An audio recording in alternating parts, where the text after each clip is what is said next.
Bonsoir à tous. Ce soir, la 14e édition de l'Université populaire digitale. Nous abordons ce soir le dialogue interreligieux au service de la fraternité laïque, un très beau sujet. Avant d'introduire le débat, je voulais remercier les partenaires de la Fondation de l'Islam de France, Oumma.com, Safir News, Radio France Maghreb 2 et Radio Salam.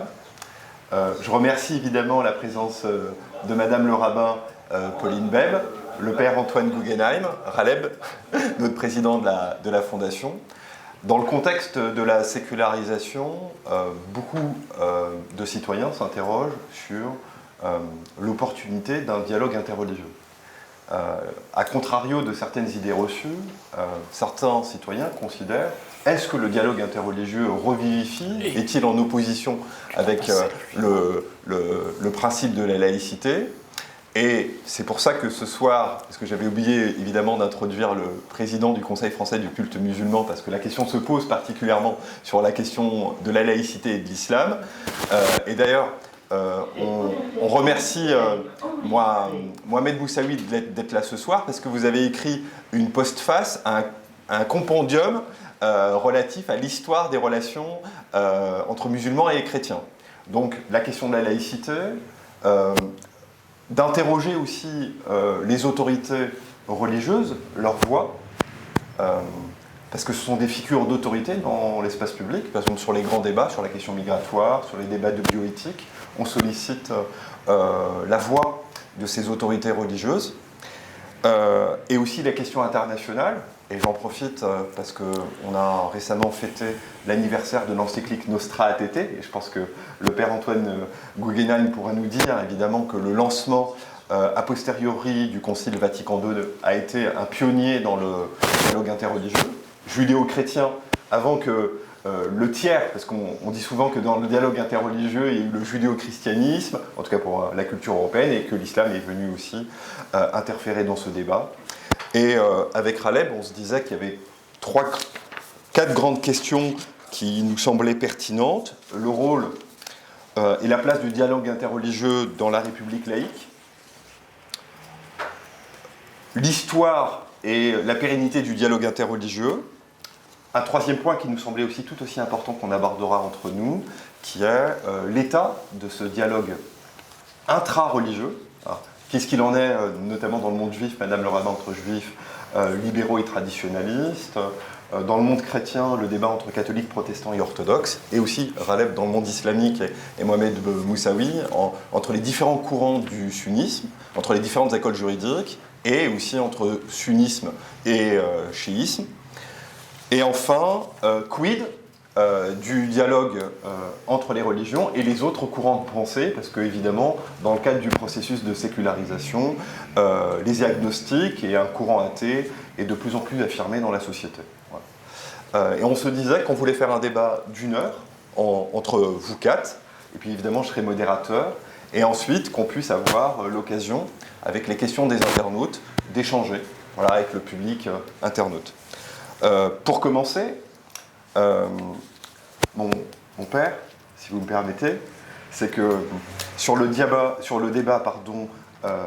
du dialogue interreligieux dans la République laïque, on oppose souvent laïcité et dialogue interreligieux.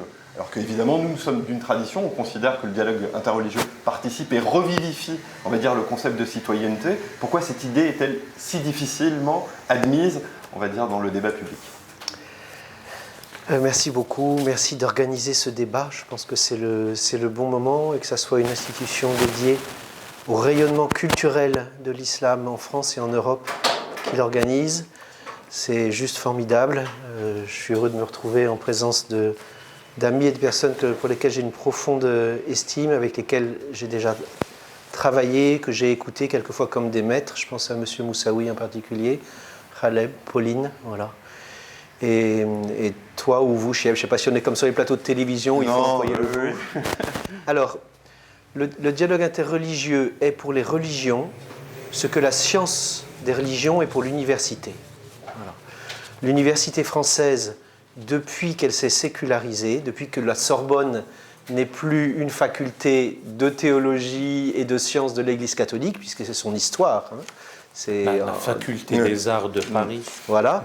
Donc, depuis cette époque, l'université s'intéresse, elle a bâti un savoir qu'elle fait de la science des religions.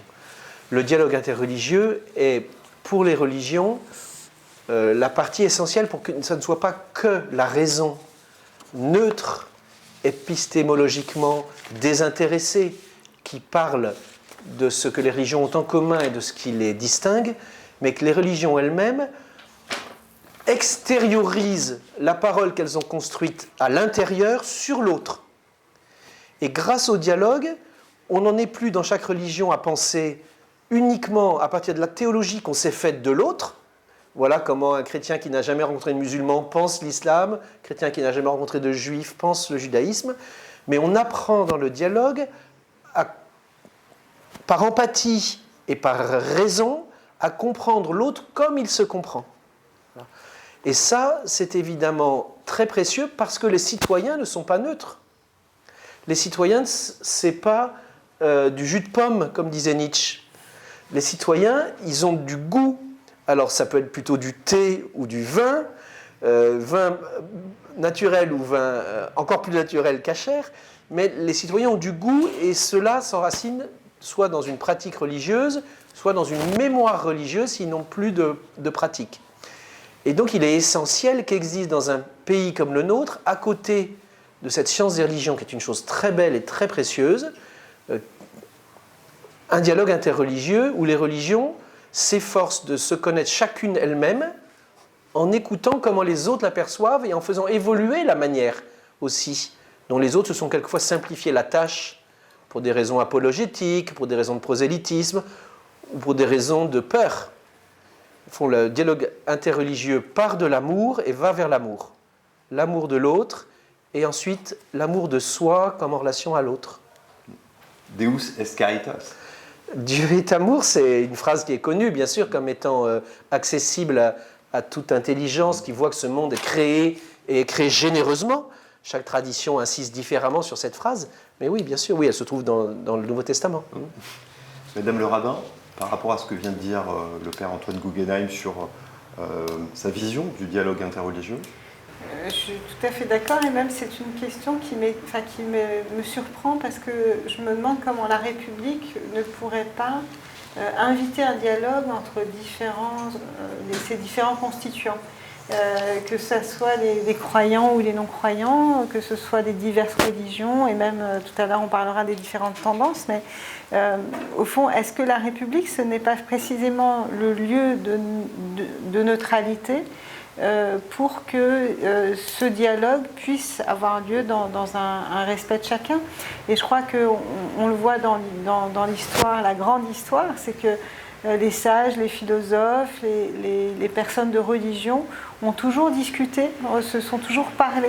Et puis, c'est un grand mot, le dialogue interreligieux, parce que je pense qu'on pense à un dialogue institutionnel, peut-être des institutions que nous représentons, mais est-ce que le vrai dialogue interreligieux, c'est pas quand autour d'une table, des femmes ont pu éplucher des légumes pour faire du couscous, des expériences comme ça, je parle des femmes parce que c'est elles qui faisaient la cuisine autrefois, mais des expériences comme ça, je dirais, du côté masculin d'homme à homme et de femme à femme, enfin peu importe, c'est-à-dire d'humain à humain, quel que soit ce que l'on croit. Et en fait, le dialogue est d'autant plus intéressant qu'on ne croit pas les mêmes choses. Merci, Madame le rabbin. Monsieur le Président, cher Mohamed, vous avez eu l'amabilité ce jour de m'adresser une de vos contributions qui est parue sur le site de Saphir News, qui parlait du compodium des relations, de l'histoire des relations islamo-catholiques. Et à titre personnel, j'ai été très curieux de lire aussi que dans les années 60-70, on accueillait les musulmans lorsqu'ils n'avaient pas de lieu de culte pour qu'ils prient dans les églises. On a l'impression qu'aujourd'hui, évidemment, c'était un autre récit, mais c'est très intéressant, en tout cas, vous l'ayez rappelé, et puisque ça a inspiré chez vous cette histoire. Tout à fait. D'abord, je tiens bien sûr à remercier le président Aleb et vous-même de la FIF d'avoir organisé cette rencontre, et je salue bien évidemment mon père Antoine et Madame le rabbin, chère Pauline. En tout cas, j'aurais aimé effectivement être parmi vous en présentiel, euh, mais en tout cas, je suis très heureux, très honoré de participer à cette édition, donc de cette 14e édition du LUPD. Il est vrai que, pour répondre à votre question et faire lien aussi avec le titre que vous avez donné, Fraternité laïque, il est vrai que notre pacte républicain ne peut avoir de sens que si les citoyens que nous sommes arrivons à se parler, à partager des choses. Je pense que la paix dans une société, quelle que soit la société, dépend largement de notre capacité à se parler entre nous, à partager entre nous, à vivre entre nous et à respecter nos différences et nos différences, de nombreuses différences qu'il peut y avoir. Et il est vrai que le pacte républicain, basé sur la triptyque républicaine, la liberté, égalité, fraternité, il y a quand même la fraternité. Lorsque vous entendez effectivement les laïcs parler de cette triptyque, on insiste beaucoup sur les deux premières. Et pour cause, la plupart de notre législation, elle fait référence à ces deux principes. La liberté, avec soit parfois il faut la limiter parce qu'elle n'est pas absolue, parfois il faut l'encourager et faire accepter tout ce qui est expression, etc. Et donc et de réprimer en même temps tout ce qui permettrait donc de limiter la liberté de certains. Et puis l'égalité aussi, donc il y a un tas de lois, de règles qui nous rappellent que nous sommes égaux et que la discrimination, c'est quelque chose qu'il ne faut pas accepter. Et donc, mais on a rarement, si vous voulez faire référence à une règle dans notre loi, dans notre corpus législatif, une règle qui fait référence à la fraternité, il n'y en a pas beaucoup. Il n'y en a pas beaucoup. Je dirais c'est le ciment. C'est le ciment de la liberté et l'égalité sans la fraternité. On dirait que c'est deux édifices qui ne sont pas cimentés. Donc, il faut cimenter. Et je pense que les religions ont toute leur place à parler de cette valeur parce qu'elle est au cœur même de leur enseignement. Je pense que dans toutes nos traditions religieuses, aime ton prochain comme tu aimes toi-même, ou je pense que aimer Dieu et aimer son prochain, ce sont les deux fondements de l'amour au sein de nos traditions. Donc, à partir de là, effectivement, nous avons quelque chose, les religions ont quelque chose à montrer à travers cette valeur. Et je pense que la montrer, ça passe aussi par nos rencontres, nos différentes rencontres, de se parler entre nous, de se rencontrer et de montrer que nos divergences en termes théologiques ne peuvent pas avoir d'incident sur notre vécu en tant que citoyen à l'intérieur de notre société. Je pense que c'est le sens que je peux donner au dialogue interreligieux, c'est une contribution des religions à faire vivre la fraternité au sein de notre société. Merci beaucoup, Président. Khaled, notre ami Président Mohamed Moussaoui a abordé une idée intéressante sur la contribution des religions au service d'une fraternité. Je sais que tu es très sensible à l'idée aussi d'une fraternité laïque, mais on a aussi l'impression que ce que vient de dire notre président est difficilement parfois entendu aussi dans la société, parce qu'il y a aussi une peur des religions, et certains s'interrogent sur leurs bienfaits et sur leur utilité aussi dans la société. Le président Mohamed Moussaoui dit toujours des idées intéressantes. Ce n'est pas que celle-là. C'est ce que je voulais dire d'emblée, et ce n'est pas que de la simple flagornerie, au contraire. Je m'adresse d'abord à nos amis auditeurs, internautes qui nous suivent de plus en plus nombreux pour leur adresser un salut amical, respectueux et fraternel. Et puis notre joie est grande aujourd'hui. Nous recevons avec une grande allégresse, une grande joie Pauline, notre amie Pauline, Madame le rabbin, la rabbine, mais en tout cas elle est avec nous et ça nous comble d'aise. Et notre cher Antoine qui est avec nous fait énormément plaisir de venir nous voir à chaque fois ici. La distance fait que nous recevons le président Moussaoui et notre cher Mohamed par ses moyens technologiques, mais nous vivons un temps privilégié d'une véritable fraternité. Deux choses, et je ne serai pas plus long que cela. Je pense d'abord à Hans Kung, qui nous a quittés le 6 avril dernier, paix à son âme, et il a toujours dit qu'il ne pourra jamais avoir la paix entre les hommes, entre les personnes, entre les nations, entre les peuples, s'il n'y a pas une véritable paix entre les religions. Ce ne sont pas les religions qui parlent entre elles, ce sont les adeptes, bien sûr, les fidèles des différentes traditions religieuses. Et il le dit à juste raison en ce qui concerne le monde, parce que notre cas particulier en France, dans une société sécularisée, nous viendrons à la fraternité laïque. Et j'ai envie de dire que Hans Kung avait raison, et il a raison, de considérer qu'il ne peut pas y avoir une paix juste, durable, véritable, s'il n'y a pas cette rencontre, ce dialogue entre les différents adeptes des traditions religieuses. Le temps où l'on se croit seul dépositaire de la vérité, détenteur de l'absolu, et vouloir l'imposer à autrui, doit être révolu. Si on continue à raisonner comme ça, eh bien nous irons toujours vers au lendemain des situations difficiles. En ce qui nous concerne, si je ramène les choses à l'échelle nationale, c'est vrai que notre société est travaillée par de forts courants de sécularisation. La chose religieuse paraît problématique. Et puis nos compatriotes, paraît-il, sont aux 3/4, aux 2/3 pour certains, mais aux 3/4, indifférents au mieux à la question religieuse. Mais ce n'est pas pour autant qu'il faille négliger, ne pas prendre en considération la composante de la nation qui se trouve être dans un lien spirituel, religieux. Et le fait de parler fraternité, c'est inhérent, c'est intrinsèque, c'est inscrit dans nos références scripturaires. C'est une nécessité.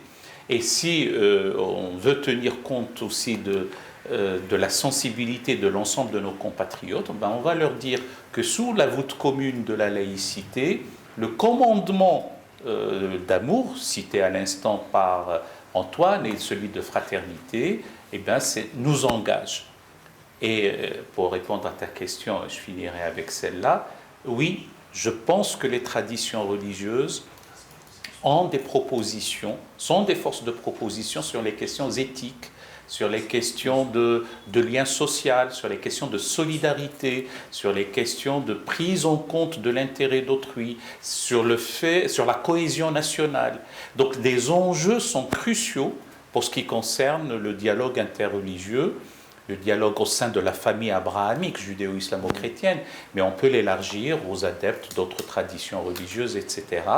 Et nous faisons à la fois un devoir, et c'est aussi notre mission, notre investissement dans la cité, de le favoriser. C'est un axe stratégique de ce, quand je dis nous, au sein de la Fondation de l'Islam de France, pour l'encourager, le mettre en avant et en tout cas respecter les options métaphysiques de l'ensemble de nos compatriotes, quels qu'ils soient, à commencer par nos compatriotes croyants.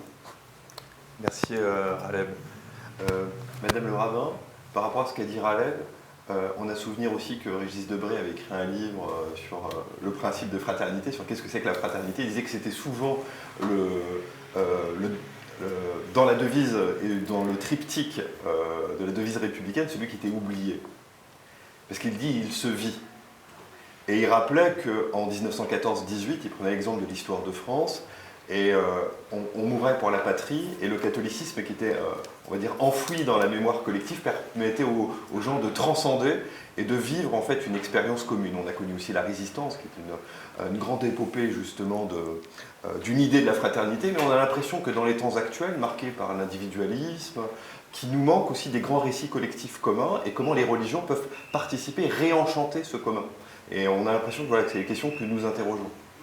Oui, absolument. Ce sont des systèmes de valeurs et je crois qu'ils doivent dialoguer avec aussi d'autres systèmes de valeurs qui n'ont pas de transcendance. Mais c'est très important qu'ensemble on puisse tous se parler. Je suis toujours étonnée de constater l'ignorance des racines religieuses de la République laïque. Mais je crois qu'il est temps maintenant de réétudier, et c'est à travers une étude scientifique justement du développement des religions, de savoir par exemple que l'idée de s'arrêter un jour par semaine, le repos hebdomadaire vient de la Bible, de la Torah, qu'il a été repris par les trois religions, donc le samedi pour les juifs, le vendredi pour les musulmans et le dimanche pour les chrétiens. Et je crois que ces idées-là, on a tellement voulu opposer une laïcité presque anti-religieuse, alors que ce n'est pas du tout l'idée de la laïcité, mais opposer d'un côté les croyants et de l'autre une entité de citoyens laïcs, peut-être anti-religieux, qu'on ne se rend pas compte combien des idées fondamentales, éthiques et universelles proviennent de nos textes. Et je voudrais en citer une autre peut-être comme exemple, c'est que voilà, dans la Torah et donc dans un texte qui est repris dans tous nos textes saints, il est dit que l'être humain est créé à partir d'Adam et Ève. Et il y a un texte rabbinique qui dit mais pourquoi on est parti d'un seul couple, et il dit Dieu aurait pu créer une centaine de couples à la fois, et la réponse rabbinique c'est de dire mais non, il fallait un seul couple parce que pour que tout le monde dise je viens de ce couple-là, et je ne peux pas dire je viens de telle famille alors je suis supérieur à toi alors que toi tu viens d'une autre famille. Donc ces textes-là qui sont d'une sagesse incroyable peuvent aussi être des sources pour des principes laïques de fraternité, de liberté et d'égalité. Ou encore quand on nous dit que Dieu, bien sûr, sont des images et des métaphores, mais que Dieu a pris un peu de terre de tous les coins du monde, de toutes les couleurs, pour créer le premier être humain, de la même façon, pour qu'on se dise les héritiers. Bien sûr, c'est un mythe anthropologique de dire qu'on vient d'un seul être humain, et puis la science nous dit autre chose, mais peu importe. C'est une grande idée à connaître, aussi importante que la Bible fait partie de notre héritage, que nous soyons d'ailleurs croyants ou pas, le Coran, le Nouveau Testament. Enfin, je pense que tous ces textes-là, ce sont des grands textes de l'humanité, ils ont beaucoup de choses à nous apporter. Merci.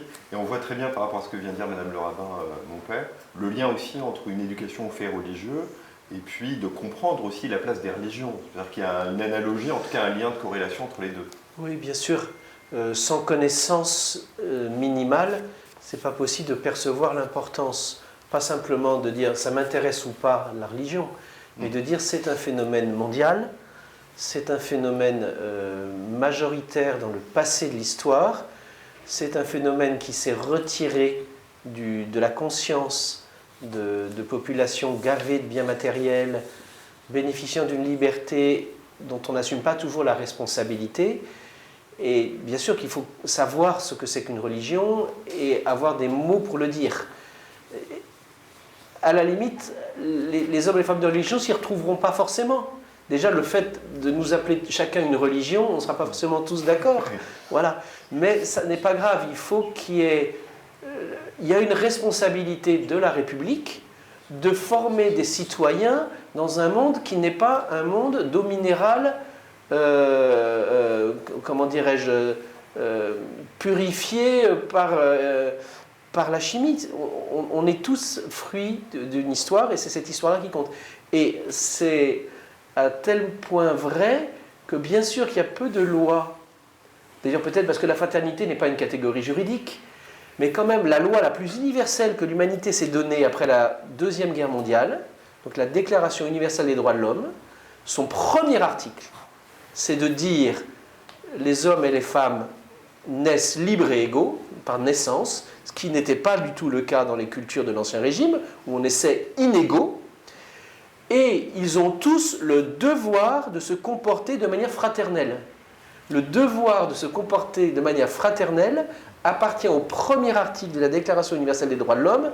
Alors je sais bien que René Cassin était juif, qu'on a beaucoup dit qu'il y avait une influence chrétienne, que des pays musulmans disent mais ça ne nous intéresse pas. Mais en fait, si on se souvient que l'humanité est une seule famille, comme Pauline Bèbe le disait, donc nos religions sont sœurs.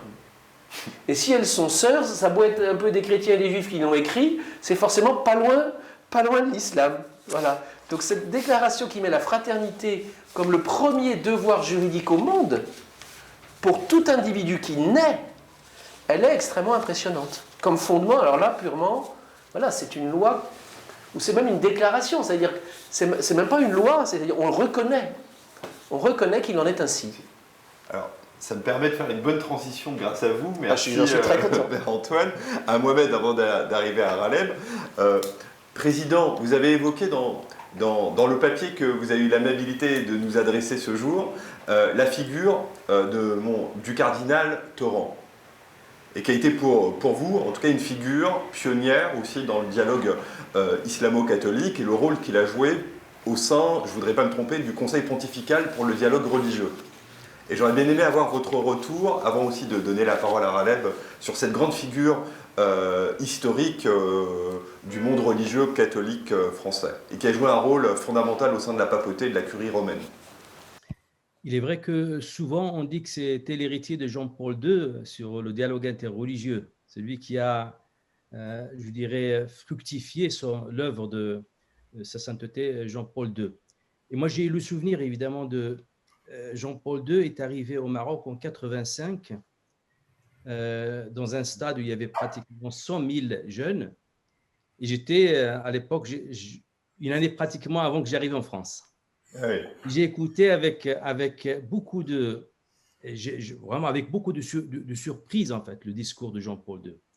Et après, plus tard en fait, on va dire 30 ans plus tard, j'ai repris le discours de Jean-Paul II et j'avais fait une expérience auprès de nos jeunes. Je leur citais des paragraphes de ce discours. Et puis je leur disais, à votre avis, c'est qui l'auteur? Alors, on me citait donc des Cheikh Al-Azhar, des personnalités musulmanes. Lorsque je leur dis que ça, c'est le discours de Jean-Paul II, les jeunes, ils ne comprenaient pas. C'est dire en fait que le discours que tenait Jean-Paul II sur l'islam et sur la tradition musulmane, il était d'un respect vraiment extraordinaire. Et je pense, j'ai été très marqué par le discours lui-même, parce que ça me permettait en fait de voir que le regard que nous portons sur les autres religions, il est aussi influençable, on va dire, par ces personnalités, par des moments importants comme celui-là, et par des personnalités importantes comme cela. Et Monseigneur Torrent, la dernière rencontre que j'ai eue avec lui, c'était en 2015. Pratiquement le jour des attentats de Charlie Hebdo. On était une délégation d'imams, on était reçus au Vatican pour une audience, et on sortait donc de cette audience avec une joie immense dans le cœur, parce que vous parlez, et j'ai toujours été frappé par l'expression qu'a utilisée Pape François en s'adressant à nous. Il disait « priez pour moi ». Moi, personnalité musulmane, modeste, la plus importante personnalité chrétienne demande aux musulmans de prier pour lui, ça m'a vraiment beaucoup touché. Et en sortant, malheureusement, on avait des journalistes un peu extérieurs pour demander notre réaction quant aux attentats horribles qui ont lieu à Paris. Et à un moment donné, on s'est posé la question, est-ce qu'on rentre à Paris ou on reste à Rome? Et là, on s'est concerté à un moment, et puis on s'est dit, non, il vaut mieux rester, parce qu'on a eu quand même des rencontres importantes avec des personnalités importantes, et parmi ces rencontres, il y avait cette rencontre avec Monseigneur Torrent. Et nous avons fait donc, il nous a reçus dans son bureau pendant un long moment, parlant du dialogue interreligieux et de son importance. Donc, je pense qu'il a beaucoup fait pour le dialogue interreligieux, donc ses voyages dans le monde musulman. Et je pense, parmi les choses qu'il nous a citées, c'est le fait, dans son discours avec notamment les officiels, les États musulmans, son souci, c'était comment permettre au dialogue interreligieux de faire œuvre à l'intérieur des établissements de l'éducation. Parce qu'aujourd'hui, effectivement, le dialogue interreligieux, nous avons plusieurs niveaux. Il y a le niveau étatique, institutionnel. En premier, bien sûr, donc je pense que le fait que les États revoient un peu les manuels scolaires, par exemple, comment les autres religions sont présentées dans les manuels scolaires. On pense aussi comment le fait religieux comment les religions sont représentées, c'est très important parce que c'est là où l'enfant il va avoir une image, une idée des religions. Il y a bien sûr après les institutions représentatives des cultes. En France, par exemple, moi, la fierté que j'ai peut-être, c'est d'avoir participé à la création de la conférence des responsables de culte de France, suite à une expérience que nous avons eue à Avignon. À Avignon, on a créé en 1995 une association qui s'appelle DIR, Dialogue interreligieux. Et lorsque j'étais le président du CFCM en 2008, j'ai fait une tournée donc, pour voir les responsables des cultes à l'époque. Il y avait Monseigneur André 23, il y avait le grand rabbin Gilles Bernheim, Pasteur Paty. Et lorsque je l'ai rentré, j'avais à l'idée cette association, petite association d'Avignon qui fait le dialogue interreligieux, comment lui faire quelque chose d'équivalent au niveau national. Il n'y en avait pas. Et j'ai présenté cette idée et j'étais surpris effectivement que tous les responsables de culte étaient déjà traversés par cette idée. Et finalement, ça a été concrétisé et ça a permis au niveau de la France d'avoir un espace de dialogue à haut niveau. Et je pense quelquefois des messages très importants qui ressortent de cette conférence permettent peut-être de participer à ce dialogue. Et puis peut-être la troisième dimension, c'est le dialogue interreligieux au niveau de la population. Et je pense que c'est le défi que nous devrions donc peut-être mener, c'est comment transmettre tous ces efforts qui sont faits au niveau institutionnel, que ce soit étatique ou éducation, et puis au niveau des représentants des cultes, et pour le faire passer vraiment vers le vécu des citoyens. Merci beaucoup, Président. Raleb, comme l'a souligné le président Mohamed Moussaoui, l'Église catholique, et notamment la papauté romaine, a joué un rôle fondamental et pionnier dans le dialogue interreligieux. Je parlais tout à l'heure de l'encyclique Nostra Aetate, qui était aussi un moment de rapprochement du binôme judéo-chrétien, et en même temps une ouverture aussi sur l'islam.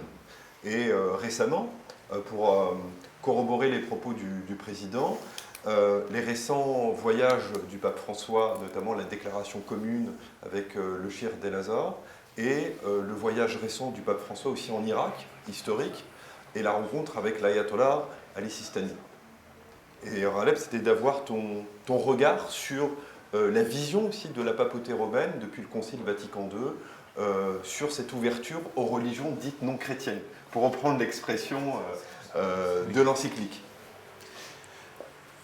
Mon regard est un regard à la fois admiratif, respectueux et reconnaissant.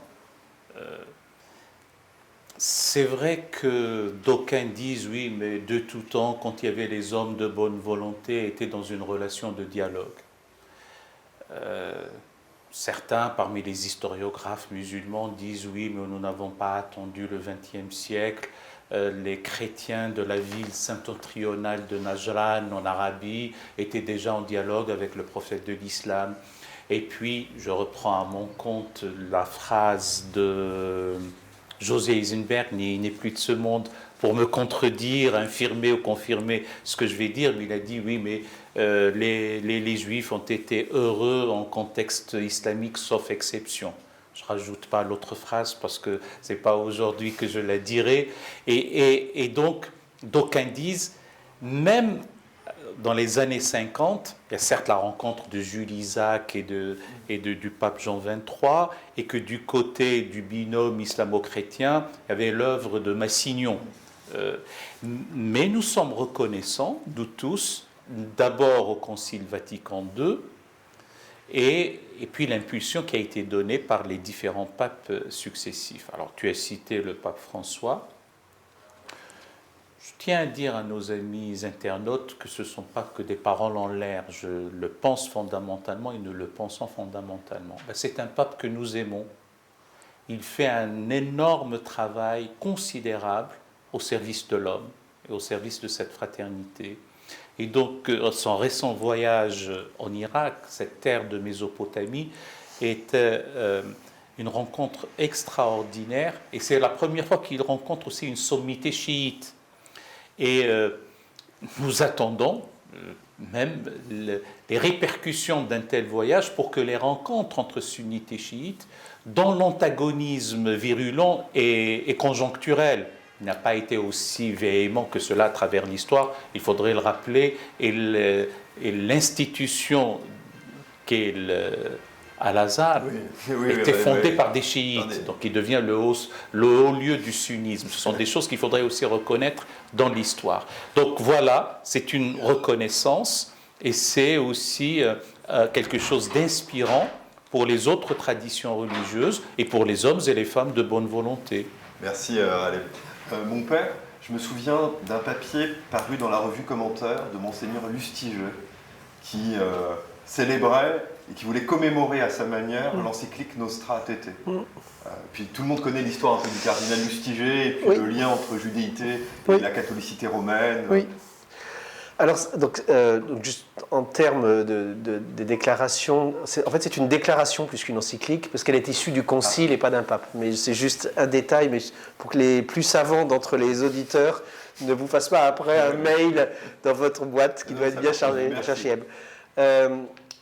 En fait, ce qui est très impressionnant, si on regarde la connaissance que les catholiques et les théologiens catholiques avaient des religions non chrétiennes, aujourd'hui on parle de pluralisme religieux, au lieu de dire il y a les chrétiens et les non chrétiens, le langage de l'Église c'est de dire on constate un pluralisme religieux, c'est qu'à l'époque du Concile Vatican II, il y avait beaucoup plus de théologiens forts en islamologie qu'en théologie du judaïsme. La théologie du judaïsme était figée et elle était agressive. Ça faisait longtemps qu'il existait une pensée de l'islam positive qui était peut-être aussi un héritier. Je trouve que c'est quand même... Moi, si j'étais une autorité politique française, je ne serais pas fier. Je pense qu'à l'époque de la colonisation, la pensée française sur l'islam était plus positive qu'aujourd'hui. C'est quand même terrible de penser que la France colonisante, et donc pourtant exploitant les sous-sols et les populations, avait une vision de l'islam plus positive que la France de la post-colonisation. Et ça m'embête beaucoup. Mais à l'époque, il y avait des écoles d'islamologues français. On cite Massignon parce que c'est un très grand personnage, qu'il est devenu prêtre, que c'était un homme qui vivait avec son homosexualité. Donc c'était un personnage extrêmement intéressant, extrêmement savant. Les théologiens catholiques avaient une vision positive de l'islam et le texte sur l'islam n'a pas été si difficile que ça à écrire. Et le magnifique discours de Casablanca du pape Jean-Paul II, il est émouvant et je ne sais pas s'il y a beaucoup de catholiques qui savent qu'il est possible pour un catholique d'avoir un discours si positif sur une des plus belles religions du monde. Je ne m'avance pas beaucoup en disant ça parce qu'il n'y a pas 100 000 religions dans le monde. Sur une des plus importantes du monde, je ne m'avance pas beaucoup parce que numériquement c'est juste extraordinaire, mais dans la tradition historique. Donc dire que l'islam est une très belle religion, ça existait à l'époque. Voilà. Pour le judaïsme, c'était une autre affaire. Et pour une raison très simple, c'est qu'il existait dans l'Église catholique une théologie du mépris. Pourquoi ? Parce qu'il y avait une dispute qui semblait plus centrale sur la reconnaissance de Jésus comme Christ.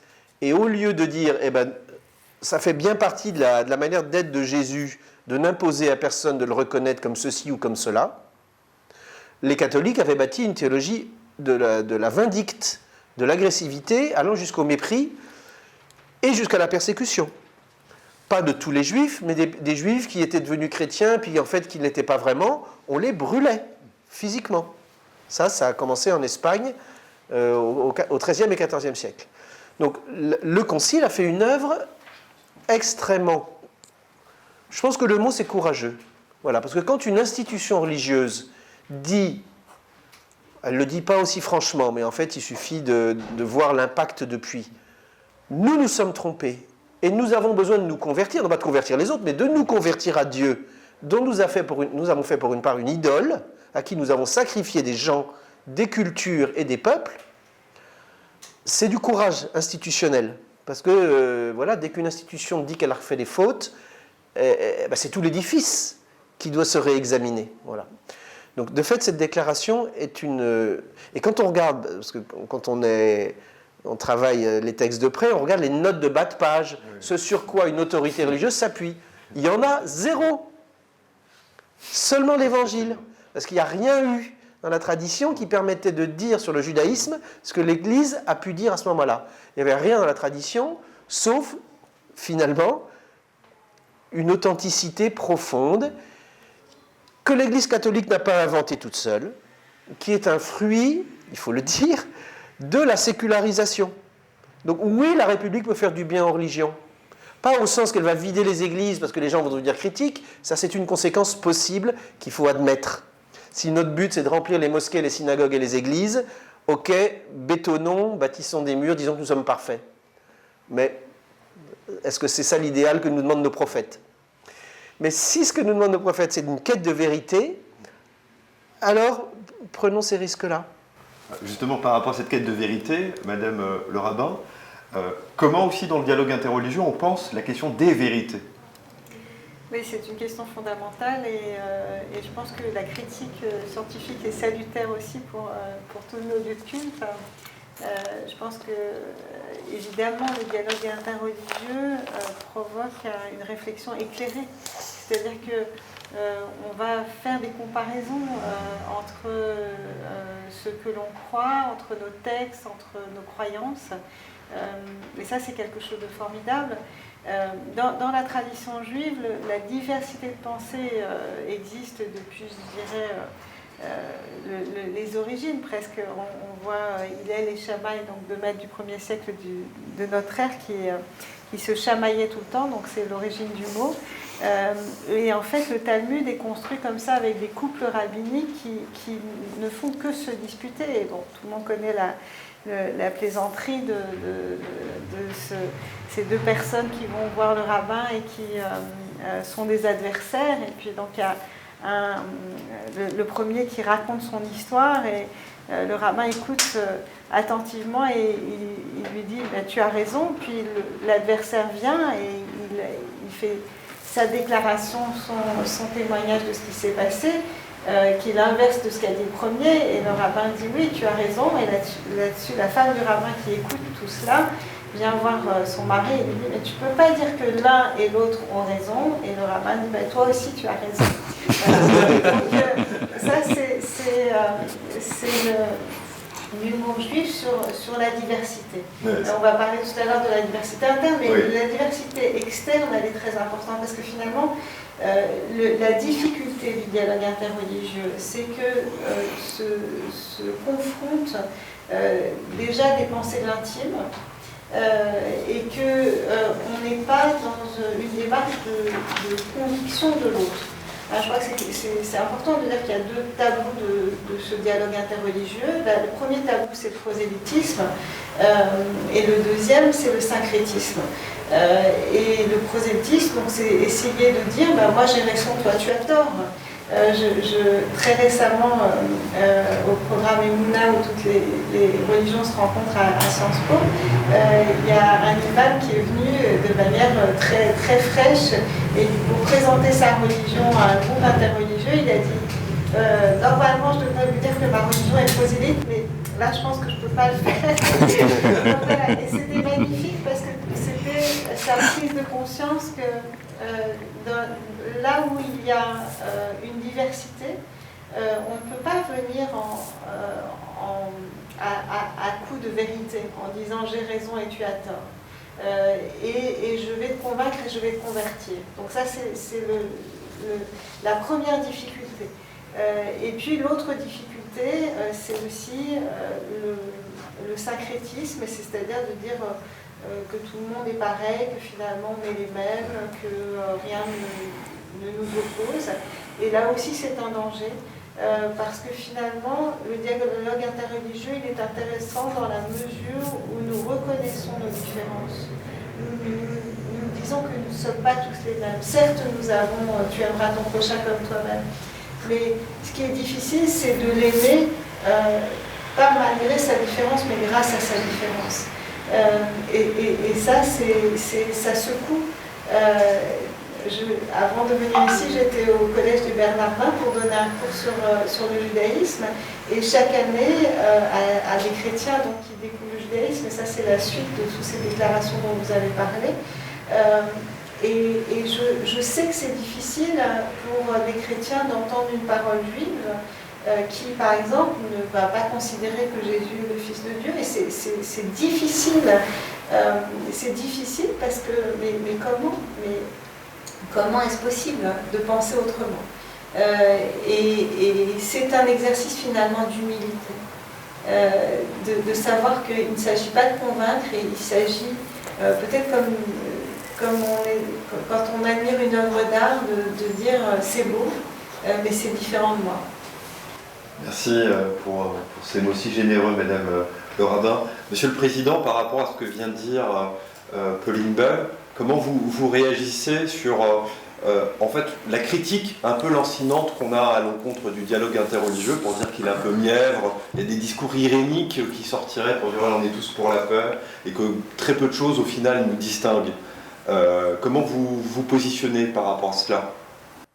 Oui, je peux d'abord dire que l'expérience a montré que ceux qui s'adonnent au dialogue interreligieux, lorsqu'il y a des conflits qui peuvent être instrumentalisés au sens religieux, ceux qui sont dans le dialogue interreligieux sont mieux armés, entre guillemets, pour ne pas sombrer dans l'instrumentalisation de conflits.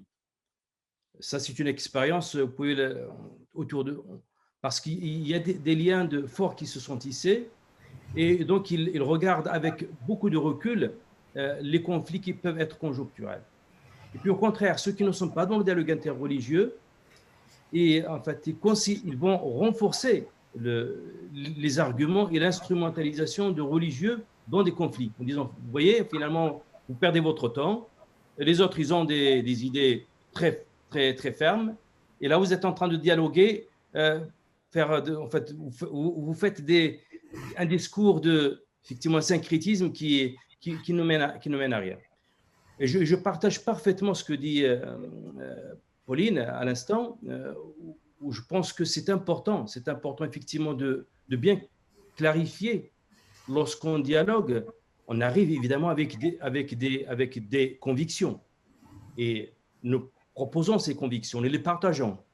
Et nous devrions être dans l'attente d'écouter aussi les convictions de l'autre, même si on ne les partage pas, mais au moins de les connaître, de les respecter. Et je pense que c'est le sens du message que nous devrions donc transmettre à nos enfants. C'est-à-dire que chacun a ses convictions, mais le fait de respecter l'autre pour ce qu'il est, c'est ce qui nous est demandé. On n'est pas demandé de partager ses convictions, mais par contre, de le respecter pour ce qu'il est, je pense que c'est très important.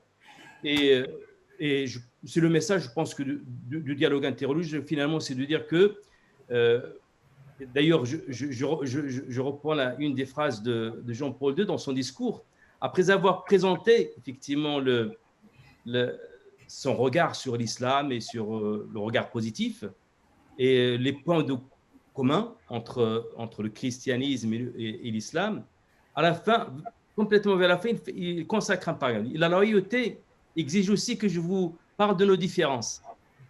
Et là, il parle donc des différences de la position, en tout cas de la conviction des catholiques sur Jésus, sur la personne de Jésus de Nazareth. Et donc, il le dit clairement devant 100 000 jeunes et d'une manière très, très proche, en leur disant, en fait, vous croyez un livre révélé, et nous, on confond la révélation avec l'être. Et ça parle aux musulmans. Ça parle aux musulmans, le fait de dire qu'il y a un livre qui contient le message, et puis une personne qui vient avec le message. C'est comme ça qu'il a présenté, et ça a permis effectivement de dire que c'est une divergence peut-être dans le fond, c'est une divergence lorsqu'on va aller vers le fond de la croyance, mais dans le résultat, on suit un message, on essaie de se rapprocher de Dieu, d'aimer son prochain, de répondre à des enseignements venus de Dieu vers Jésus ou vers le prophète de l'islam, mais on est dans la même intention et dans la même démarche. Et c'est le plus important, je pense. Se sentir qu'on est dans la même démarche et qu'on respecte la démarche de l'autre, je pense que c'est l'exigence d'un dialogue serein et crédible. Merci, Président. Raleb, sur la question du syncrétisme et du dialogue interreligieux, sur ce qui a été dit par le Président et Madame le rabbin. Je réagirai avec une métaphore que certains de nos amis salafistes, si je puis dire, n'aiment pas du tout. C'est que la patineuse artistique qui ose le triple axel, c'est celle qui a une bonne colonne vertébrale. Si elle pâtit d'un lumbago, si elle est malade, elle n'ira pas danser au patiné.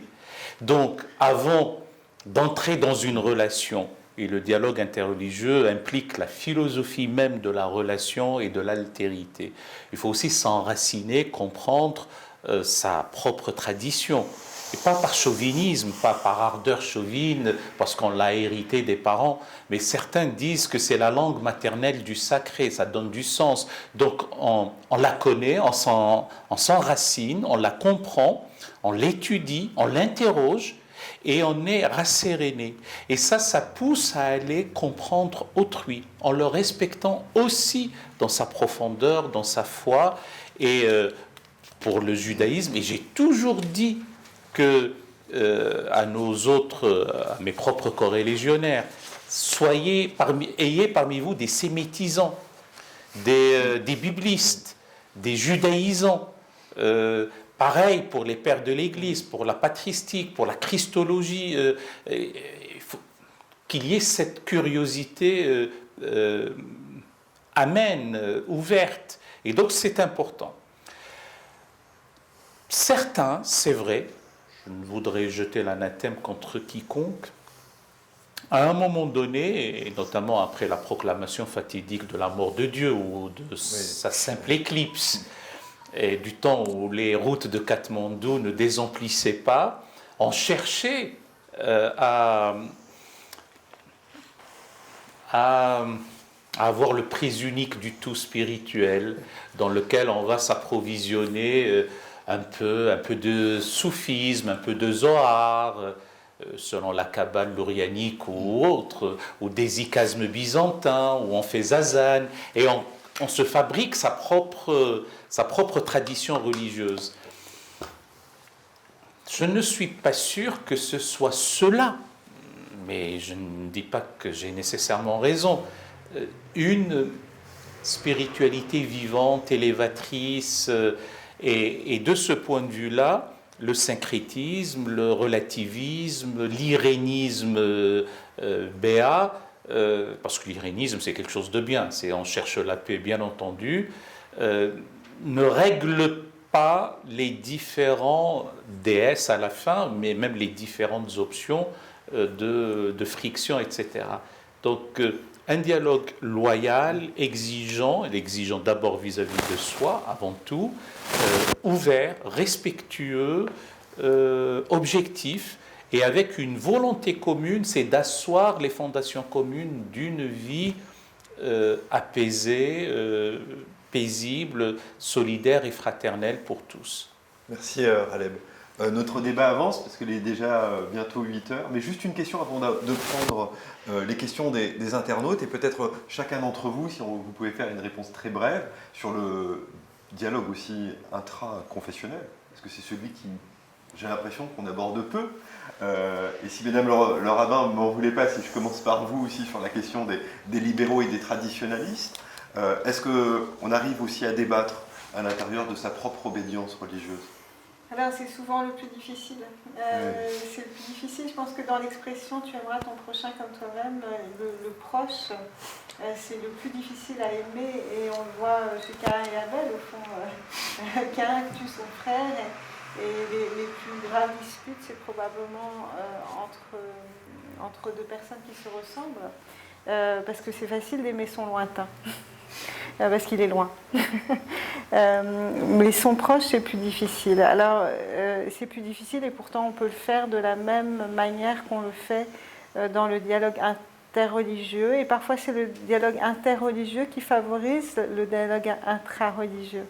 Voilà, j'ai de la chance d'avoir des personnes de tendances différentes du judaïsme qui sont des amis proches, et je sais que parfois c'est beaucoup plus courageux pour des personnes orthodoxes de tendre la main à un libéral que l'inverse, puisque dans notre théologie on inclut la diversité d'interprétation, ce qui n'est pas toujours le cas dans l'orthodoxie.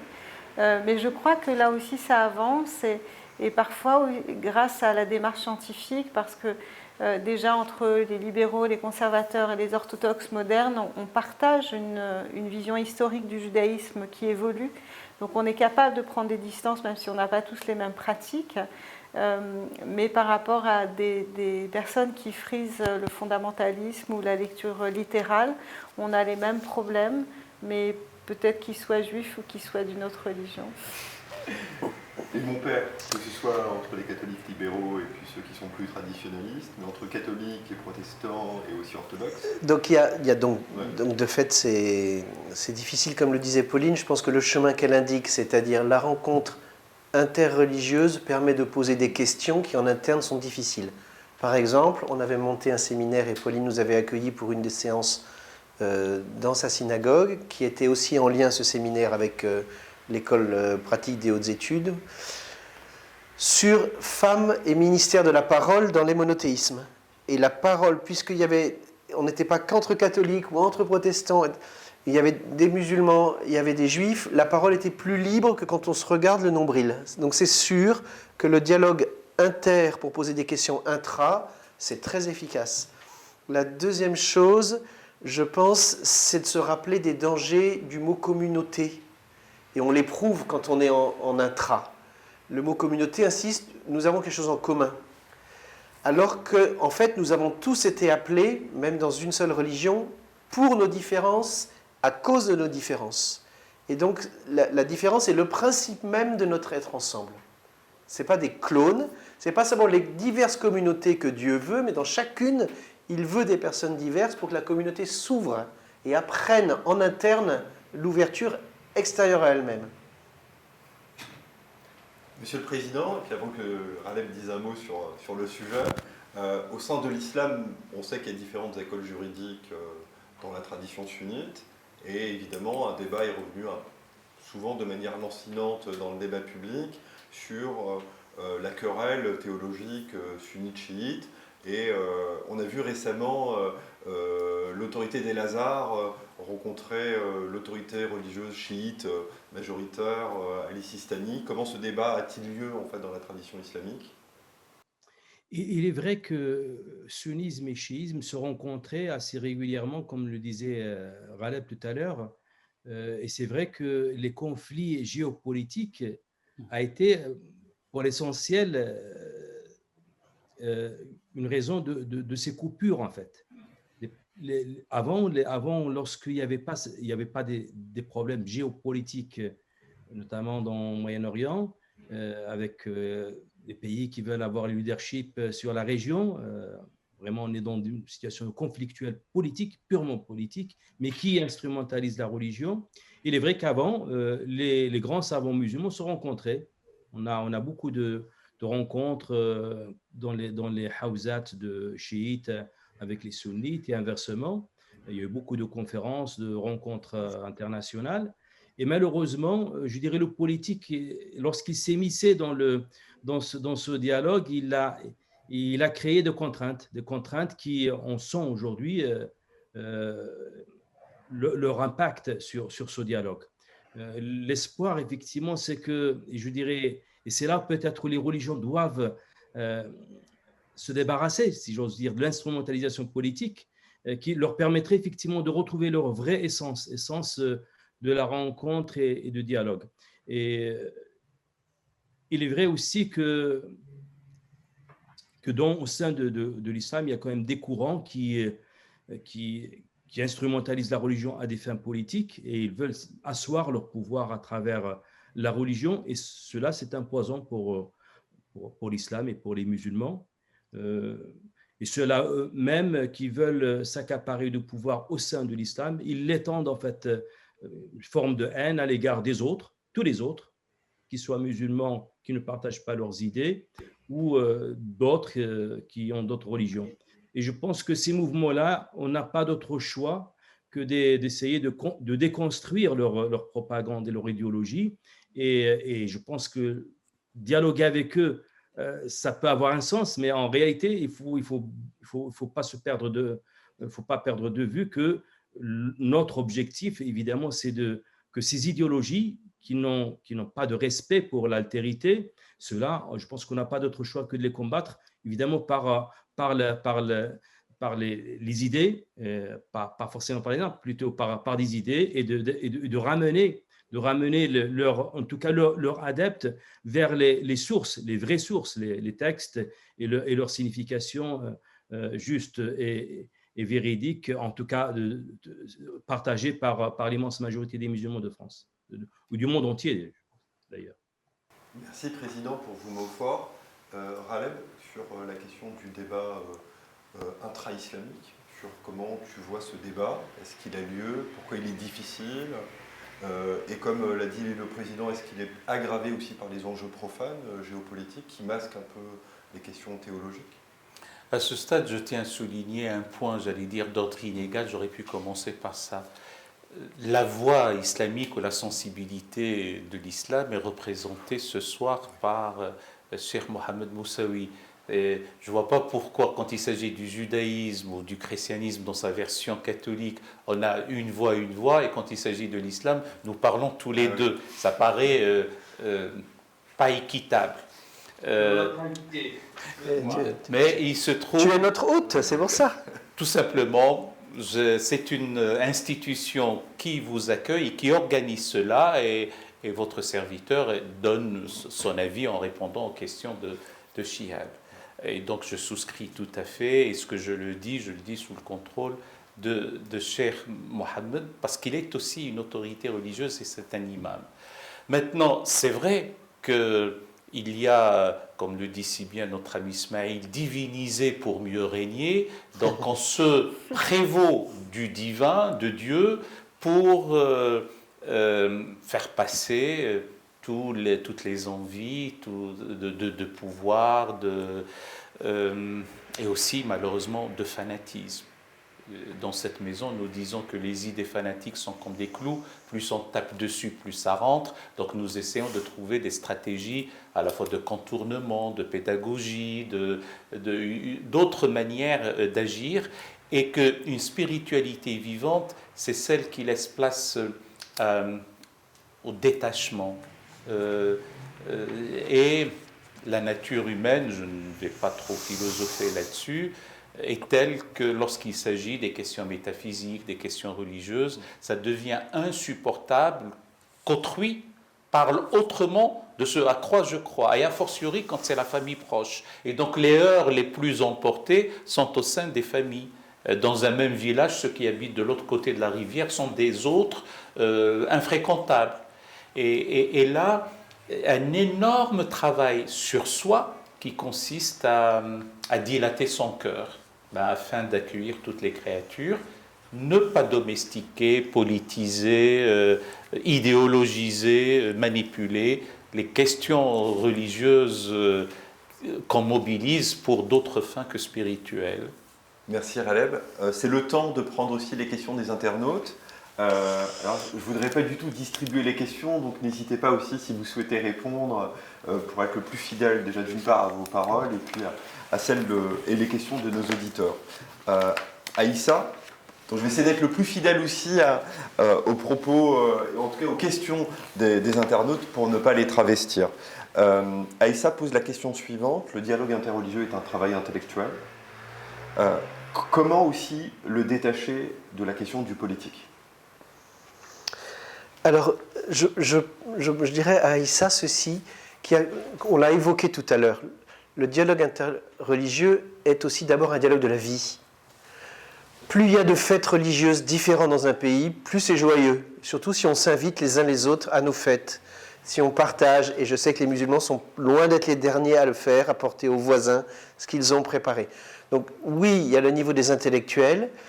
Et dans ce niveau intellectuel, il faut se former, mais si les intellectuels eux-mêmes vivent un dialogue de la vie avec d'autres, et le président Moussaoui, je veux dire, est un témoin vivant de ça, parce qu'il est dans cette mission-là depuis des années, et on voit, il y a 6 ans, j'aurais dit que vous étiez en marche. Aujourd'hui, c'est un peu bizarre. Je dirais que vous êtes en mouvement perpétuel. Vous êtes, voilà, et il y a une espèce de... Au fond, le dialogue interreligieux permet à chacun de repérer les lieux où il dit « ça c'est sacré » pour l'aider à dire « non, ça c'est saint ». Le sacré c'est toujours dangereux, le saint c'est ce qui relie, c'est ce qui met de la communion et de la rencontre. Donc oui, il y a la dimension intellectuelle, mais à condition qu'elle ait pour but de désacraliser ce que chacun pense non négociable pour l'intégrer dans des rencontres, dans des débats et dans de la vie. Merci beaucoup, mon père. Est-ce que certains d'entre vous voulaient ajouter un élément? Oui. Si je me permets, Oui. ce que vient de dire mon père Antoine est très, très juste. En fait, le dialogue interreligieux, il fut un temps, il n'était pas intellectuel, il était plutôt du vécu. Il était essentiellement du vécu.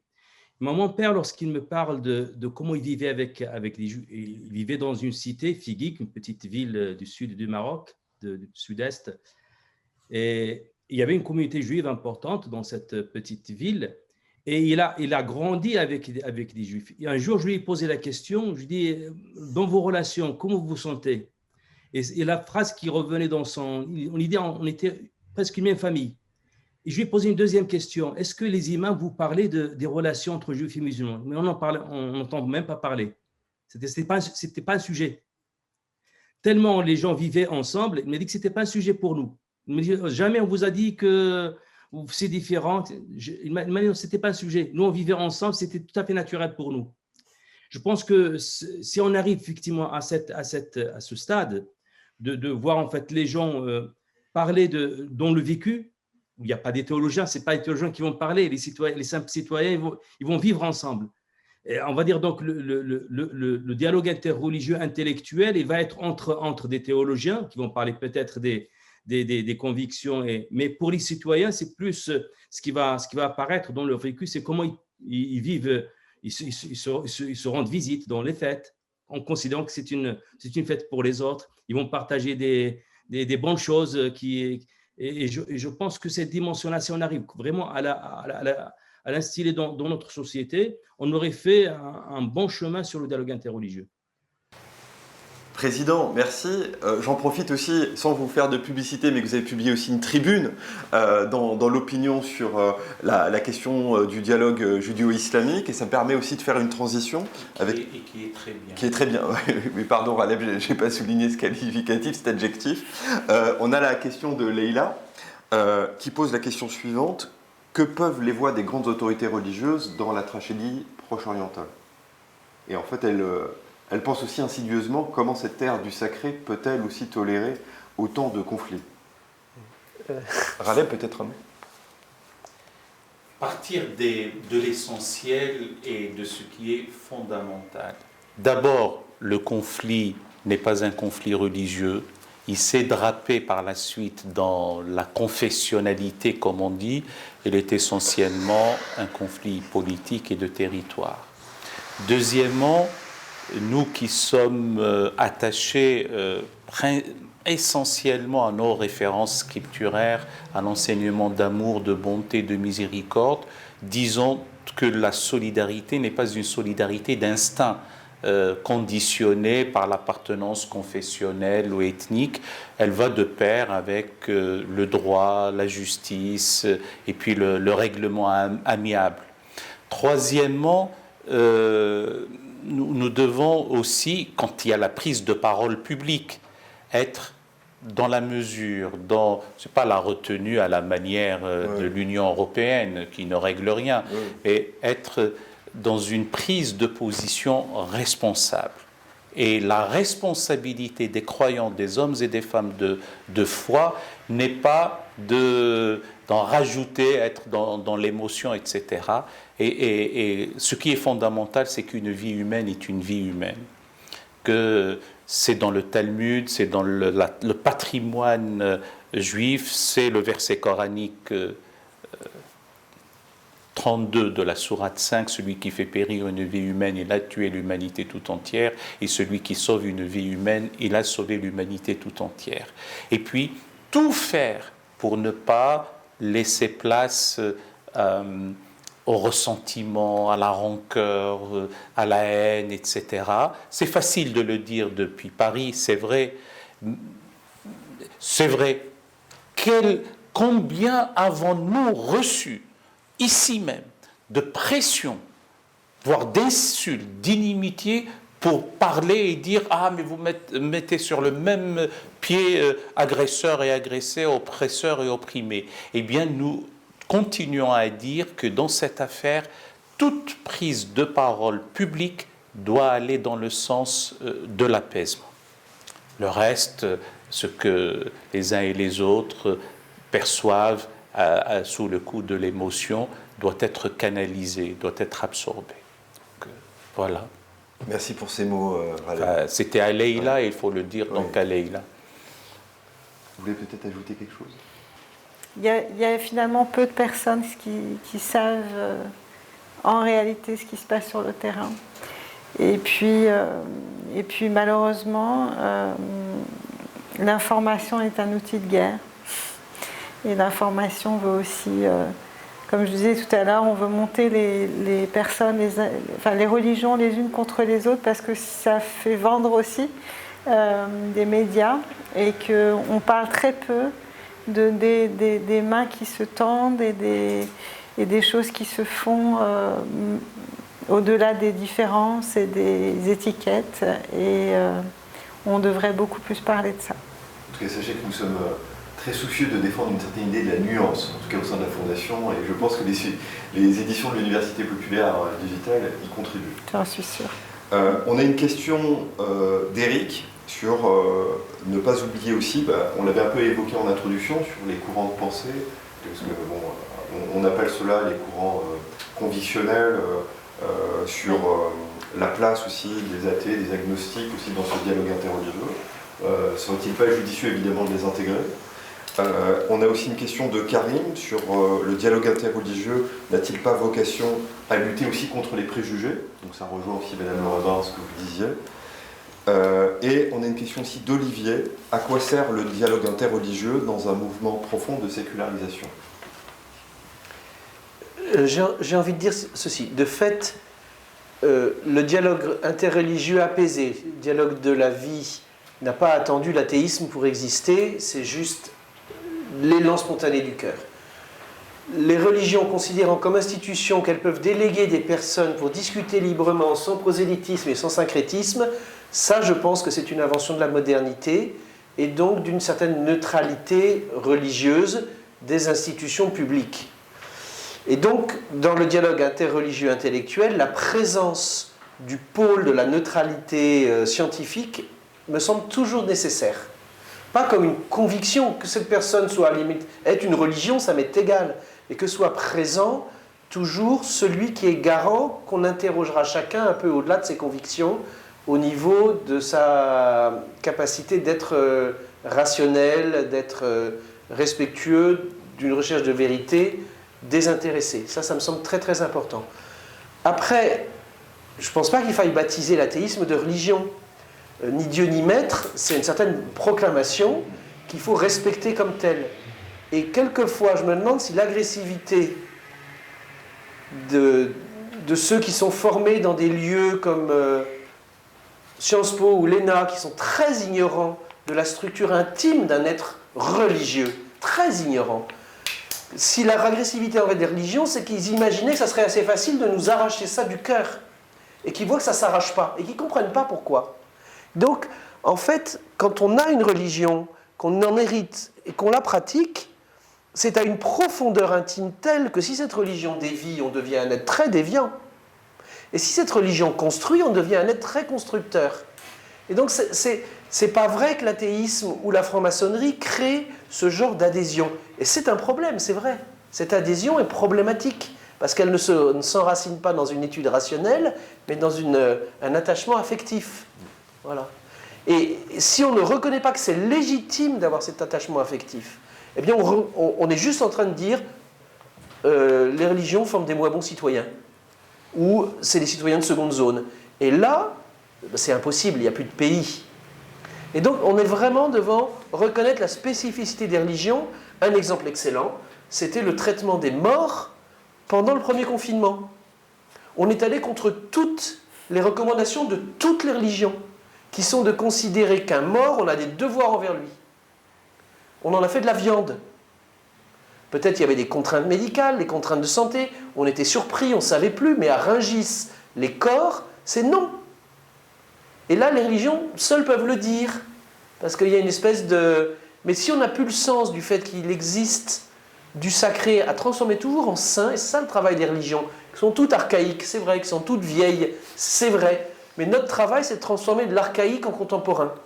Voilà. Si nous ne faisons pas ce travail-là, nous travaillons à contresens de notre mission. Mais vraiment, oui, on ne peut pas équiparer.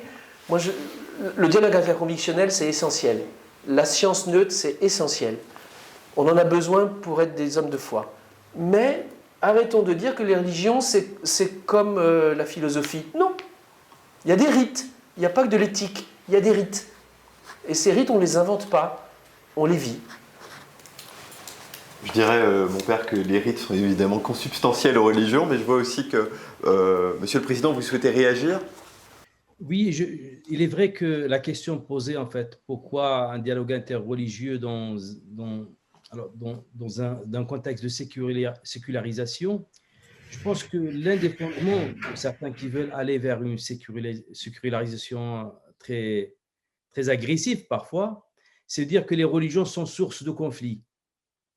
Donc, l'absence d'une religion dans l'espace public, dans la société, pourrait résoudre les problèmes de conflit. Ce qui n'est pas vrai d'ailleurs, d'abord. Je pense que l'assertion elle-même, elle est fausse. À supposer qu'elle est vraie, ce qui n'est pas. Et lorsque la sécularisation veut effectivement qu'il n'y ait pas de conflit, une forte raison à ce que les religions puissent se parler, dialoguer, et puis vivre ensemble et montrer la voie pour qu'il n'y ait pas de conflit.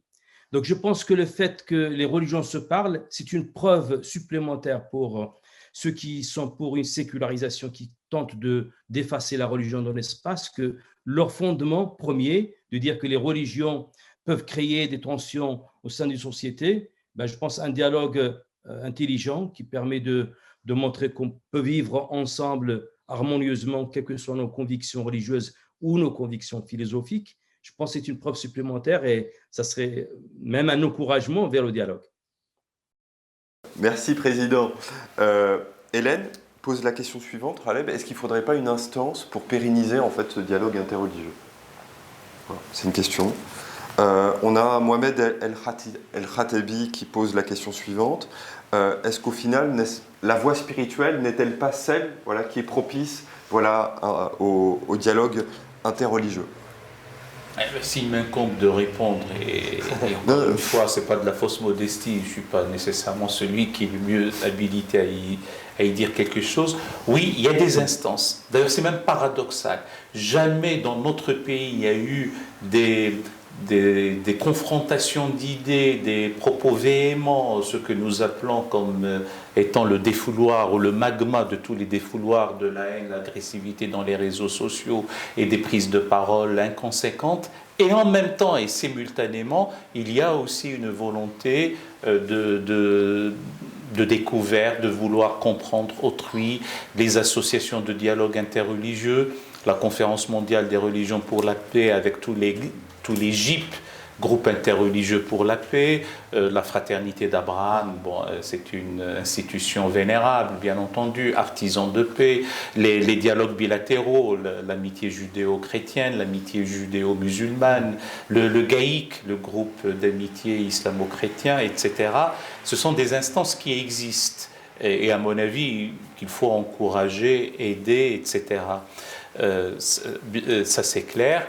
Bon, maintenant, ce qui est dangereux, c'est le fait de tomber dans le dogmatisme. C'est le fait de dire il n'y a que la spiritualité qui règle les choses. Il peut y avoir un glissement là-dessus. Donc l'important, c'est d'être en cohérence avec soi-même. Dans la vie, il y a de l'autre en tant qu'autre pour soi et surtout soi-même comme un autre pour l'autre. Eh bien, nous ne pouvons pas vivre seuls. C'est impossible. Il est inhérent à la vie d'être en relation, d'être avec autrui, dans une relation avec autrui. L'important, c'est qu'elle soit la plus saine possible, la plus sainte possible aussi. Et c'est à quoi nous œuvrons, que notre humanisme, parce que l'académicien Roire déplore que l'humanisme soit athée, mais en tout cas que cet humanisme soit théocentré ou anthropocentré, j'explique à nos amis internautes, mais ils nous suivent avec beaucoup d'intérêt. Soit je dis j'adore Dieu et il me dit que ton adoration n'a de sens que si tu la vis dans mon vicaire, mon icône, mon serviteur sur terre, et c'est comme ça que tu la matérialises. Bon, voilà un humanisme. Et d'autres, et moi je suis respectueux et même admiratif, qui disent, bon, l'homme est la mesure de toute chose, ou comme le dit Tawhidi, mort en 1023, eh bien l'homme est une problématique pour l'homme. Et plus vaste encore que l'univers sont les propos sur l'homme, car l'homme est une problématique pour l'homme. Et donc le début de l'humanisme est là. Le souci de l'homme, la préoccupation de la personne humaine, la volonté d'être dans une quête du bonheur pour autrui et pour soi, eh bien, pas pour lui imposer sa vision du bonheur. Ça, c'est terrible. Ça, c'est le début des utopies qu'on a envie d'imposer, qui donneront lieu aux idéologies, et notamment séculières. Mais d'être dans une relation fraternelle, c'est ce qu'il faut. Merci Raleb. Je vais juste prendre les 3 dernières questions avant que nous quittions ce soir. On a une question de Saadia sur comment démocratiser le dialogue interreligieux pour toucher le public des fidèles. On a une question de Saad, président, qui touche le débat intra-islamique, c'est-à-dire que est-ce que ce dialogue peut-il favoriser des échanges pour discuter entre les différentes traditions de l'islam. Et on a Nadia Bey, qui est notre amie journaliste, on la salue, qui pose la question suivante: est-ce que l'instrumentalisation politique des religions n'altère-t-elle pas le dialogue interreligieux lui-même? Vaste question. Sur la démocratisation de la rencontre interreligieuse, qui est encore peut-être plus fondamentale que le dialogue, se rencontrer, il existe un mouvement qui a réussi depuis 5 ans à faire des centaines de rencontres populaires entre musulmans et chrétiens, qui s'appelle Ensemble avec Marie, avec l'idée que Marie est une figure qui existe, une figure de la prière, une figure de la foi qui existe dans l'islam et le christianisme, que moi je lis aisément dans tout ce qui figure la mère du Messie dans le Premier Testament, bien sûr, et dans la tradition juive qui honore tellement le rôle liturgique de la femme. Et ce mouvement, moi je compte, puisque je suis responsable de la rencontre entre musulmans et catholiques à Paris, nommé par l'archevêque de Paris, organiser l'année prochaine un événement dans un lieu très emblématique du catholicisme à Paris, où musulmans et chrétiens prieraient ensemble, non pas dans la même prière, mais prieraient les uns devant des autres, et libre à chacun de s'ouvrir à la prière de l'autre, en réfléchissant à cette figure-là. Donc il est possible de le démocratiser. Après, ça dépend beaucoup de l'imam de la mosquée, évidemment, et du curé de la paroisse. Mon expérience de terrain à Paris, pour sortir des rencontres au Bernardin, à la Cato, à la FIF et dans d'autres lieux d'exception, c'est que c'est au niveau d'un arrondissement qu'on peut le faire. Parce que d'un arrondissement, et non pas au niveau plus local, au niveau d'un arrondissement, il y a plusieurs lieux de culte, plusieurs religions, et en tout cas chez nous, catholiques, il y a plusieurs curés. Donc si un curé n'est pas trop pour, ou il est très pour et qu'il s'en va, il y a une permanence. Il faut atteindre une masse critique de croyants qui se sentent interpellés dans leur cœur, et qui disent qu'en allant vers le dialogue et la rencontre, ils obéissent pas à un ordre, pas à une éthique, mais ils s'obéissent à eux-mêmes. C'est leur cœur qui le leur dit. Donc il faut trouver la bonne échelle de territoire pour réunir assez de lieux de culte, et c'est possible. Merci mon père. Madame le rabbin, vous voulez peut-être ajouter un élément ? Oui, c'est encore le dialogue qui est étiqueté en tant que dialogue. Mais moi, les plus beaux dialogues que j'ai vécus, c'est en voyant des enfants à la crèche se découvrir et devenir amis, découvrir ce qu'ils mangeaient et ce qu'ils ne mangeaient pas. Et je crois que l'école a un rôle à jouer. Alors peut-être en permettant qu'on discute de manière apaisée de ces sujets, de manière scientifique, sans les éviter, parce que finalement on les évite. Et lorsque j'ai vu mes enfants commémorer avec des petits musulmans, des petits catholiques, des athées, les enfants qui avaient été raflés dans leur école, et chanter des chansons en yiddish tous ensemble, dont ils ne comprenaient pas les mots, dans la rue, en se donnant la main. Je me suis dit, c'est une expérience réussie d'une fraternité par-delà les différences. Donc peut-être que les lieux d'enseignement et de formation publique devraient un peu plus favoriser ce dialogue-là. Et peut-être en revenant un petit peu en arrière sur la société sécularisée, c'est pas une société où on ne se pose plus de questions de sens. Parce qu'avec la pandémie, tu en as parlé, là, on s'est posé des questions de sens. Les gens continuent à être joyeux, tristes, à être malades, à mourir, à vivre, à naître. Et finalement, je crois que tout être humain, qu'il soit athée ou croyant, se pose ces questions de sens. Lorsque des magasins ont été fermés et qu'on s'est vu ne plus être essentiels, nous, les religions, grâce aux évêques de France, on a pu rouvrir nos lieux de culte, tous, et ça c'était formidable, c'était aussi un acte dont on a tous bénéficié. On s'est dit, mais finalement, qu'est-ce que l'essentiel quand on doit rester à distance? Est-ce que c'est pas justement le lien humain? Et je dis souvent que dans ma synagogue, il y a beaucoup de gens athées, alors ça peut se surprendre, mais au fond, qu'est-ce qu'on fait quand on prie? Ce sont des questions extrêmement difficiles. Finalement, on se pose des questions, on s'émerveille, on s'étonne, et je crois qu'il n'y a pas de foi ou de confiance sans qu'il y ait de doute. C'est un peu comme un dialogue entre la parole et le silence. Ils se suivent, ils se tissent, et les doutes et la croyance également aussi. Merci Madame Le Rabbin, ça me fait penser d'ailleurs à une citation de Blaise Pascal, douter c'est déjà y croire. Voilà. Raleb, par rapport à ce qui a été dit? Peut-être, puisque nous approchons du terme de notre rencontre et toutes les choses ont une fin, même les meilleures, d'un point de vue institutionnel, en tout cas la Fondation de l'Islam de France encourage le dialogue tous azimuts et aussi le dialogue interreligieux, et c'est pour cela et qu'en dépit de notre indigence, nous continuons à soutenir le programme Emouna, et nous le ferons. Et quand ce sera la période des vaches grasses, le soutien et la subvention sera beaucoup plus importante.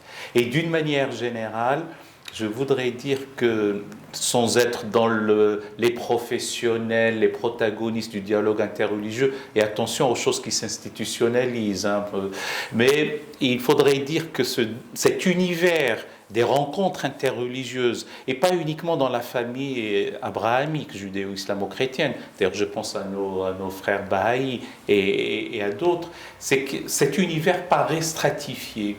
Il y a la strate quotidienne, celle de tous les jours, celle de ces mamans qui font le couscous. C'est pas parce qu'elles sont femmes ou mères, mais c'est parce que j'ai l'image qu'elles produisent un bon couscous succulent et exquis. Il y a aussi la strate éthique. S'il est dit que tu ne tueras point, c'est dans nos références scripturaires, c'est inhérent à notre enseignement, et donc on n'a qu'à l'incarner, à le vivre. Bon, il y a la strate dite du débat théologique pour ceux qui sont rompus aux techniques, aux connaissances, et là il faudrait avoir cette connaissance et ne pas prendre ses propres références comme base de discussion, mais la soumettre. Et je fais mienne la parole d'Athénagoras quand il disait: on met les théologiens sur une île déserte, le jour où ils se mettraient d'accord, ils pourraient réinvestir le monde. Mais en tout cas, c'est un débat intellectuel. Et il reste deux autres strates, deux autres niveaux. C'est la strate artistique. Quand on est ébahi, ébloui devant de très beaux édifices architecturaux, telle abbaye, telle cathédrale, le son du chauffard, un motet, de la musique sacrée, peut-être une psalmodie, eh bien on peut comprendre l'émotion religieuse qui a sous-tendu l'œuvre artistique, qui nous dit l'indicible, l'ineffable. Et puis il y a la strate mystique, le recueillement, la prière. J'ai entendu Antoine tout à l'heure reprendre à sa manière la parole du Saint-Père, de Jean-Paul II, quand il disait « être ensemble pour prier, mais ne pas prier ensemble ». Ça veut dire qu'on est ensemble pour prier, mais en respectant la liturgie de l'un et de l'autre. Et le fait d'être ensemble pour prier, mais pas nécessairement prier ensemble, c'est qu'on respecte la tradition, ce qui fait sens dans la liturgie propre de telle ou telle tradition religieuse, mais on peut, dans la contemplation, dans la méditation, dans le recueillement, aussi se retrouver. Et pour ceux qui ne croient pas, qu'on appelle les incroyants, etc., eh bien le respect de l'homme, le respect de l'être humain, de l'âme humaine, et ensemble, dans notre propre pays, qui est un exemple, eh bien, comment asseoir les fondations d'une nation commune. Merci Raled, ça pourrait presque être le mot de la fin. Oui, Monsieur le Président, vous voulez peut-être ajouter un mot avant que je conclue? Oui, je rajoute peut-être à ce qui vient d'être dit sur la question de le rôle de la famille dans le dialogue interreligieux. Je pense que ça commence d'abord dans nos propres familles.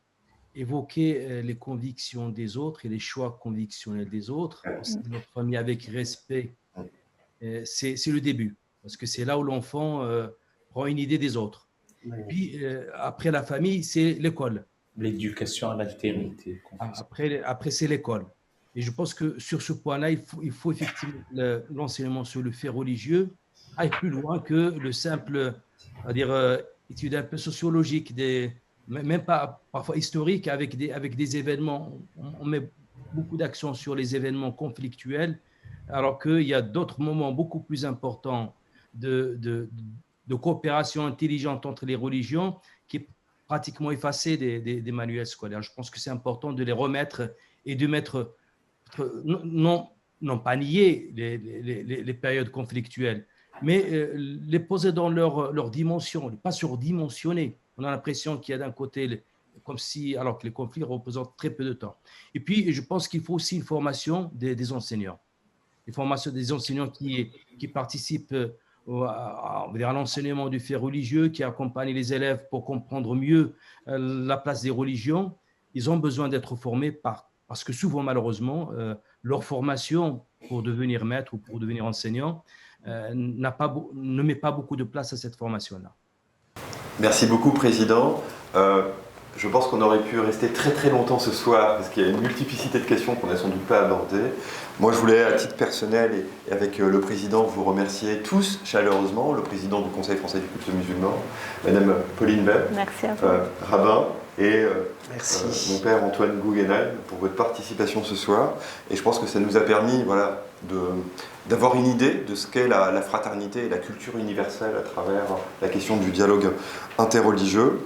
Et j'en profite parce que ça me fait une transition, parce que s'intéresser au dialogue interreligieux, c'est s'intéresser à l'histoire des civilisations, parce que les religions s'adossent aux civilisations, comme disait André Malraux, et la semaine prochaine, nous aurons l'occasion, pour la 15e édition de l'Université populaire digitale, d'aborder le sujet Europe et Islam, avec Olivier Roy et Olivier Hall, qui viennent de publier un livre aux éditions Talendier sur l'histoire des relations entre Islam et Europe. Et on remercie aussi nos partenaires, Oumma, Safir News, Radio France Maghreb 2 et Radio Salam, pour diffuser nos événements. Et j'en profite pour faire un peu de publicité aussi pour la Fondation, à travers la Société des Amis de la Fondation d'Islam de France. Je pense que nos débats sont essentiels à la France, vu le contexte politique qui est le nôtre. Et nous serions ravis de vous voir internautes la semaine prochaine, plus proche de nous. À très bientôt. Puis merci à vous.